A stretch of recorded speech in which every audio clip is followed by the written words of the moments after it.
Start with question 2। पहले हम question 2 देखेंगे। Right first four terms of AP when first term A and common difference D is given. એટલે તમને आपको क्या दिया है यहाँ पे a इक्वल टू 10 और d इक्वल टू 10। a और d दिया गया है। क्या दिया गया है? और मुझे फाइंड क्या करना है? नेक्स्ट फोर टर्म्स यानी फर्स्ट फोर टर्म। ये तो पहला नंबर तो हमारा पता ही है कितना है। a1 इक्वल टू क्या है? a2 अगर फाइंड करना होगा तो हम क्या करेंगे? a1 plus d।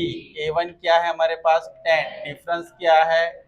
It is 20। Understand everyone? अब a3 कैसे फाइंड करेंगे? a2 क्या है हमारे पास? 20 प्लस 10 दैट इज a4। तो 30 प्लस 10 आंसर। तो हमारे टर्म्स कौन कौन से हो गए? 10।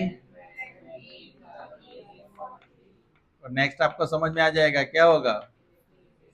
क्लियर? तो उसके बाद सेकंड उसमें है a equal to -2 d equal to, अब डिफरेंस 0 है लेकिन फिर भी मैं बताता हूं। a हमारा a1 कहलाएगा, a2 क्या होगा?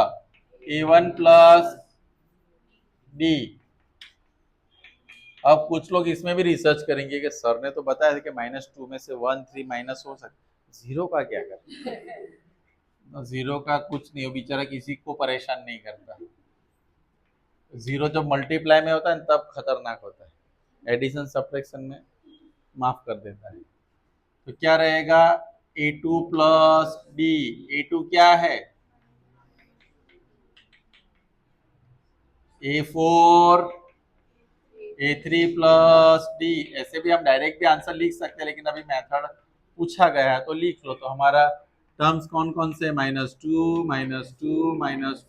तो मैंने आपको बताया था कि डिफरेंस का आंसर 0 भी हो सकता है। तो देखो इसमें डिफरेंस है ही नहीं, इसका मतलब डिफरेंस 0 पक्का।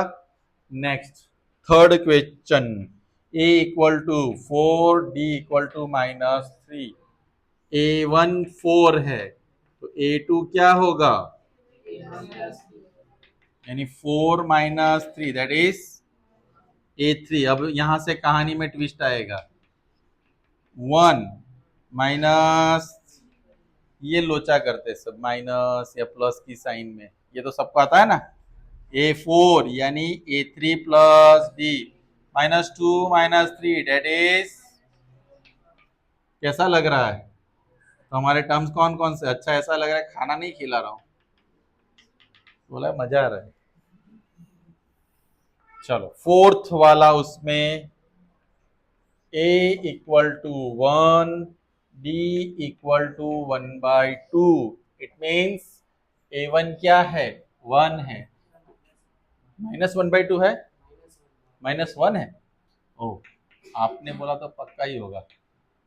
a2 इक्वल टू क्या होगा? a1 plus d -1।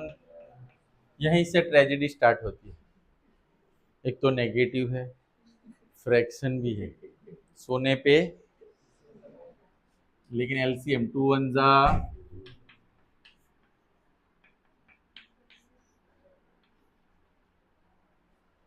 मैजिक नहीं लग रहा ना।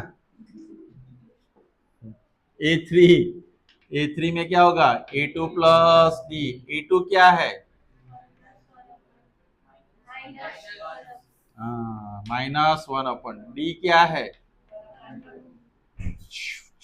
डायरेक्ट 0 लिख सकते हैं ना, लेकिन हम टेक्निकली जाएंगे। 2 -1 + 1 0। a4 a3 plus answer. चलो सीरीज कौन सी बनेगी? कोई बोलेगा वेब सीरीज। -1/2। Got it? एक और देखा जाए, कौन सा? फिफ्थ। इसमें तो काफी लोग बुक छोड़ के भाग जाते हैं। डेसिमल और वो भी दोनों नेगेटिव। अभी से देखो कैसे सबके फेस हो गए। अच्छा, A1 कितना है मेरे पास? -1 पॉइंट। A2 में मैं क्या लिखूंगा? A1 plus D. A1 is -1.25 D. अब प्लस है लेकिन डी हमारा माइनस ही है, तो 0.20 एडिशन में टोटल कितना आंसर होगा? 1 और 50 नहीं बोला जाता, इसको बोला जाता है -1.5। अब A3 क्या होगा? A2 plus D. A2 is -0.25 नहीं, लेकिन -0.2। Very nice. A4 क्या होगा? A3 प्लस A3 क्या है हमारे पास? -0.25, दैट इज -2.00। तो अपनी सीरीज कौन सी होगी यहाँ पे? माइनस AP एरिथमेटिक A1 और दूसरा -1.50। देखो टेक्निकली ऐसे क्वेश्चन भी 2 मार्क्स में आते हैं बेसिक वालों को, स्टैंडर्ड वालों के लिए MCQ का फॉर्मूला, लेकिन आने के चांसेस दोनों को इक्वल होते हैं, राइट। अब क्वेश्चन 3 में मैं एक दो चीजें एक्सप्लेन करके आपके हवाले कर दूंगा। क्वेश्चन 3 क्या है? For the following right the first term and common difference. हमें फर्स्ट टर्म लिखना है और कॉमन। तो पहला उसमें क्वेश्चन है 3 1 -1 -3। अगर मैं बात करूं, फर्स्ट टर्म हमारा यहाँ पे 3 है, ये AP है ही ऑलरेडी, ऐसे उन्होंने बोला, तो हमें फर्स्ट टर्म और कॉमन डिफरेंस के लिए मैं क्या लिखूंगा? A2 -A1 1 -3 that is minus second number. उसमें क्या हो सकता है? 1/-5। ये आपके हवाले, सेकंड वाला पक्का।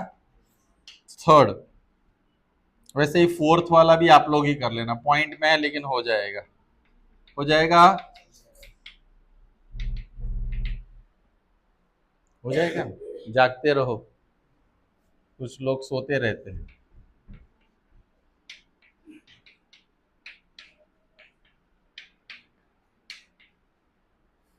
कोई मुझे बता सकते है कैसा फ्रैक्शन है? सारे कैसे फ्रैक्शन है?